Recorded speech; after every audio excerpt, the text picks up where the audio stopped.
Mari gunakan akal pikiran, gunakan akal sehat untuk melihat sesuatu.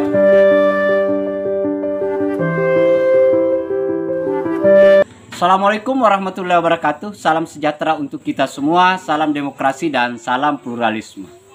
Oke, jumpa lagi di Sahabat Rahmat Channel. Nah, untuk kali ini sahabat-sahabat, Denny Indrayana membuat lagi satu statement di luar negeri. Saya kira karena dia di luar negeri, bukan di dalam negeri, sahabat-sahabat, ini bentuk pengecut yang dilakukan oleh Denny Indrayana.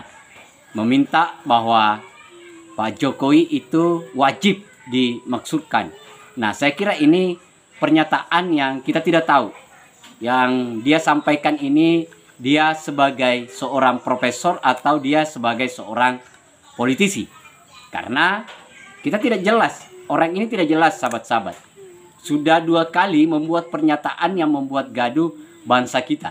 Yang pertama, menuduh Komisi Mahkamah Konstitusi akan memutuskan yang namanya sistem pemilu tertutup. Faktanya itu terbuka. Itu artinya Denny Indrayana ini hanya melakukan flying victim di luar negeri, sahabat-sahabat. Tidak berani di dalam negeri.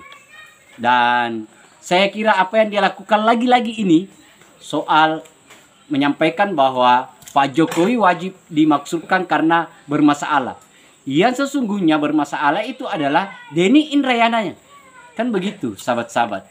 Nah, ini yang harus dilihat, jangan sampai masyarakat itu terprovokasi dengan apa yang disampaikan oleh Denny. Nah, seperti apa pernyataannya itu, sahabat-sahabat? Mari kita lihat videonya. Assalamualaikum warahmatullahi wabarakatuh. Saya sedang di Queen's Cliff, Melbourne, Victoria, sambil masih mancing. Meskipun ini 2 derajat Celcius, dingin sekali. Mari sama-sama kita melatih logika yang sehat, yang waras. Kenapa? Karena sekarang di negeri Konoha, atau nggak perlu takut lah ya, di Indonesia ada cara-cara berpikir yang aneh bin ajaib. Dikatakan tidak ada dinasti ketika Kaisang ingin maju sebagai calon kepala daerah. Kenapa? Katanya karena sudah beda kartu keluarga dengan Presiden Jokowi. Ada lagi yang mengatakan Presiden Jokowi tidak bisa diimpeach, tidak bisa dimakzulkan karena dipilih langsung oleh rakyat. Ini logika-logika yang salah secara mendasar dan karenanya harus diluruskan. Presiden Jokowi bukan hanya bisa dimakzulkan, bahkan seharusnya wajib dimakzulkan. Ada 3 pelanggaran yang secara kasat mata dilakukan dengan logika-logika sederhana, simple logic. 1. Sebenarnya Presiden Jokowi patut diduga melakukan tindak pidana korupsi. Dari mana cara berpikirnya?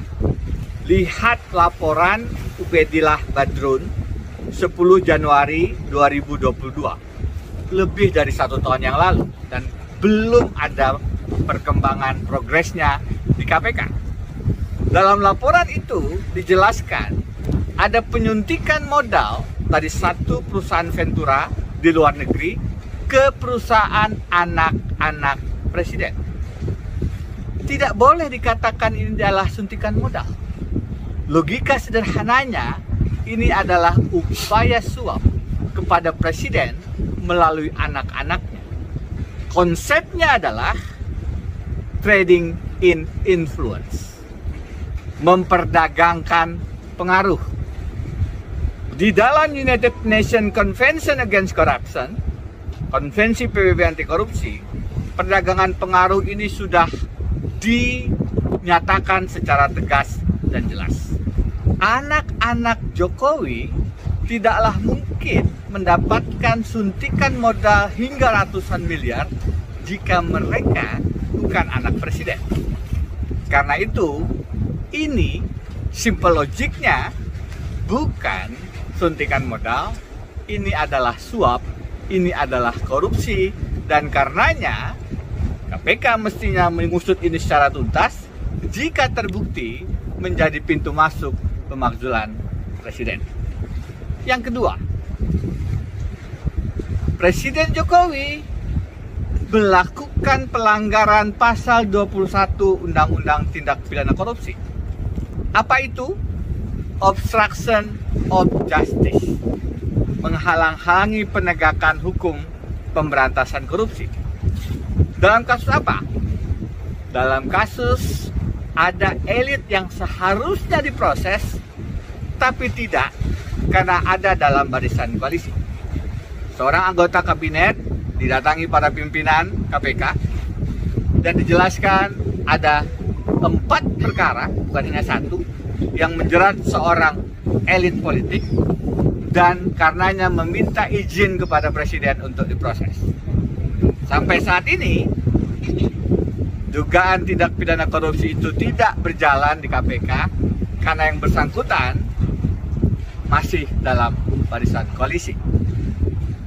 Yang ketiga, sudah sering saya jelaskan, ada kasus pembegalan Partai Demokrat, Muldoko Gate. Lebih parah dari Watergate di Amerika Serikat, yang menyebabkan Presiden Richard Nixon akhirnya mundur untuk menghindari pemecatan karena berusaha menyadap kantor Demokrat di masa kampanye pemilihan presiden tahun 1972.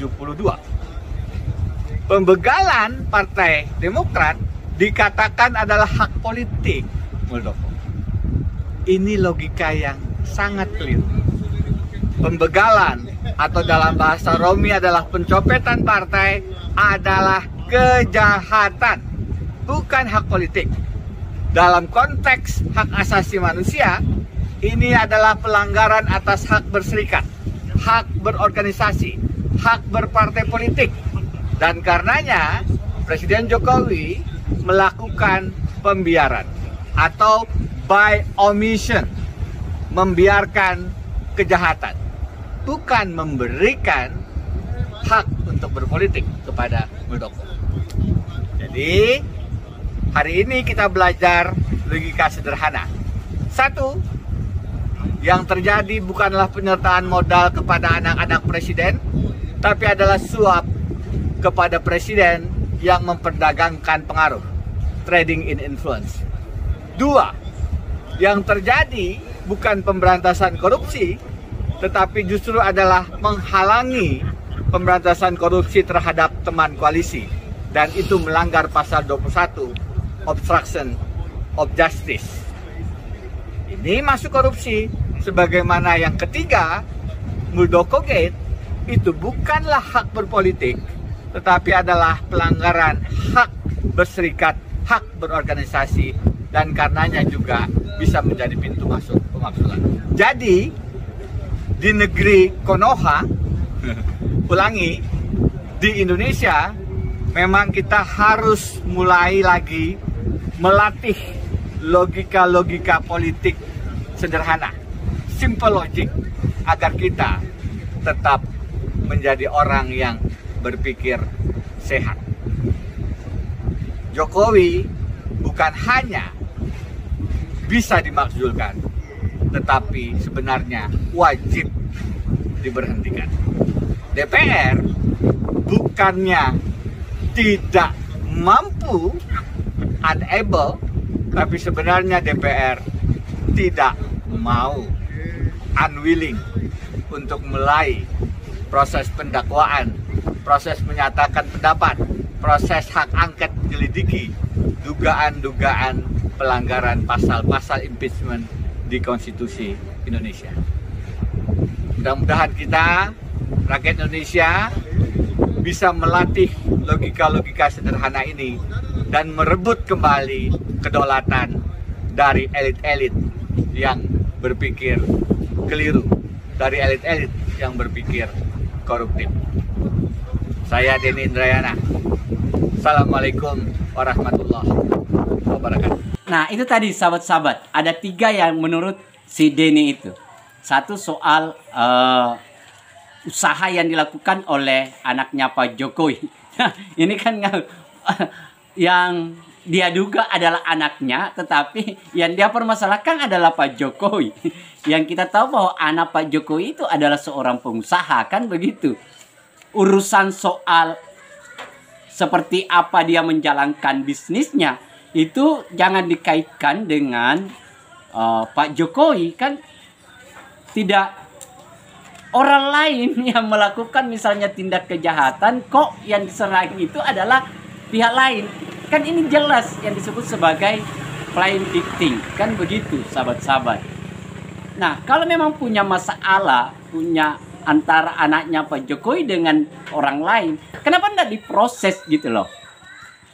Nah, kemudian Denny juga seharusnya kan menyampaikan itu, mempertegas itu, menuntutnya ke hukum sana. Jangan dibuka apa ya, ini tidak pernah diungkap. Kan ini kan hoax, ini berita yang tidak benar disampaikan di publik dengan dasar hanya karena menduga, kan begitu. Baru dikaitkan dengan yang lain. Kemudian soal Pak Jokowi dengan apa ya, Partai Demokrat, apa urusannya dengan Pak Jokowi?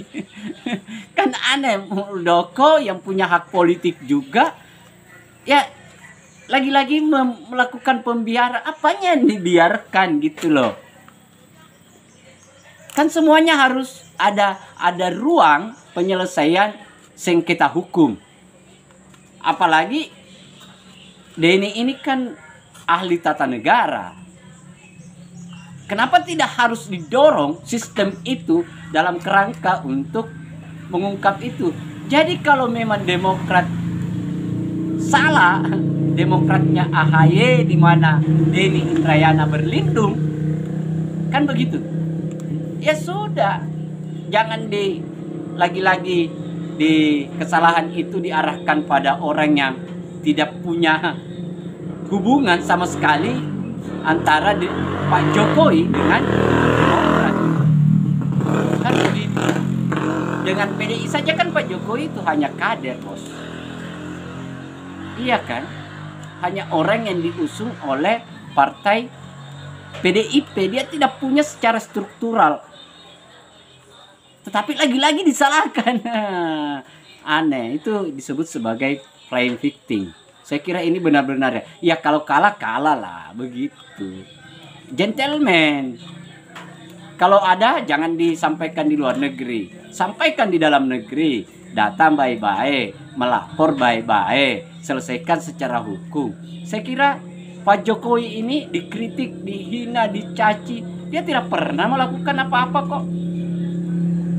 Karena dia sadar, beliau sadar bahwa ini adalah negara demokrasi. Tetapi kan jangan karena ini demokrasi lantas kita ini bebas mencaci maki, memfitnah, menuduh orang yang tidak ada sangkut pautnya.